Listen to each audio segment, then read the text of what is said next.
Four Counties Ring is an inland circumnavigation of some of the most delightful and varied scenery at the very heart of England.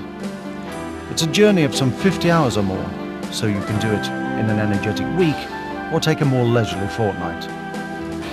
The 107 miles and 94 locks take you through the Shire counties of Shropshire, Cheshire and Staffordshire and through the West Midlands. We're going to begin our journey here at Ortherley Junction at the southwestern corner of the Ring in the outskirts of Wolverhampton. We're going to travel clockwise up the Shropshire Union Canal. The lower part of the Shroppie was built much later than the Staffs and Worcester, which it joins here, and the Staffs and Worcester Canal Company insisted on the stop lock to protect their precious water supplies. The buildings here include what were once a toll office, stables, workshops and employees' cottages.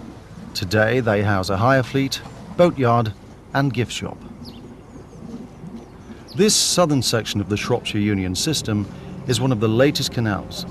It was built towards the end of the canal era by Thomas Telford as the Birmingham and Liverpool Junction Canal and opened to traffic in the face of railway competition in 1835. But instead of declining as so many canals did, the Shropshire Union Canal continued to prosper throughout the 19th century. Its carrying fleet grew from 213 boats in 1870 to 450 at the turn of the century. The wide and deep navigation was engineered on the cut and fill principle. Hills were cut through and the spoil materials used to fill massive embankments across lower lying land. Almost immediately, the towpath changes sides, a trivial thing today and one to which we hardly give a thought. But it was a matter of great importance when the horse had to change sides, and these graceful roving bridges offer such an elegant yet such a simple solution to the problems of doing it without having to cast off the tow line. The M54 motorway thunders across the landscape carrying goods and traffic in a headlong rush towards Telford, aptly named in honour of this canal's engineer. Perhaps in 200 years' time there will be an M54 society, and motorway enthusiasts will be able to hire an articulated lorry for a week's leisurely cruising. Who knows?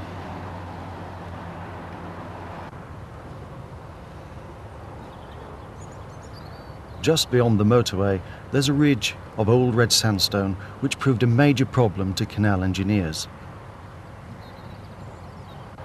Here, Telford has sliced through it in a narrow cutting just wide enough for a single boat. This bridge is typical of those found on Telford's Birmingham and Liverpool Junction Canal. The bridge was designed, of course, to take local horse and cart traffic. But here today, it's carrying somewhere around 35 tons with a laden tanker.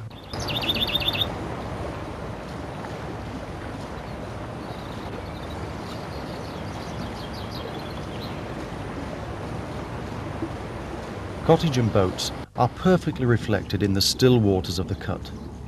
No sound save the steady plop-plop of our elderly petrol engine and the bees busy in the rhododendron. There's just nowhere else you'd rather be. She survived the long winter too, and now has no less than 9 hungry bills to satisfy. A deeper cutting now, and the elegant Avenue Bridge carries the carriageway to Chillington Hall across the cut. This is just one example of the way in which powerful landowners were able to insist upon some form of ornamentation or disguise before granting permission for the cut to pass through their land. The road above is strictly private.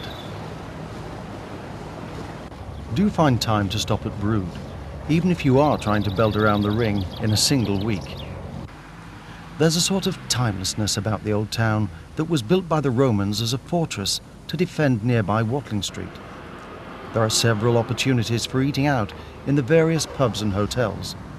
And shopping is the sort of old-fashioned pleasure where real people still take a real interest in you. We're getting out of there. I thought I'd gone to the duration.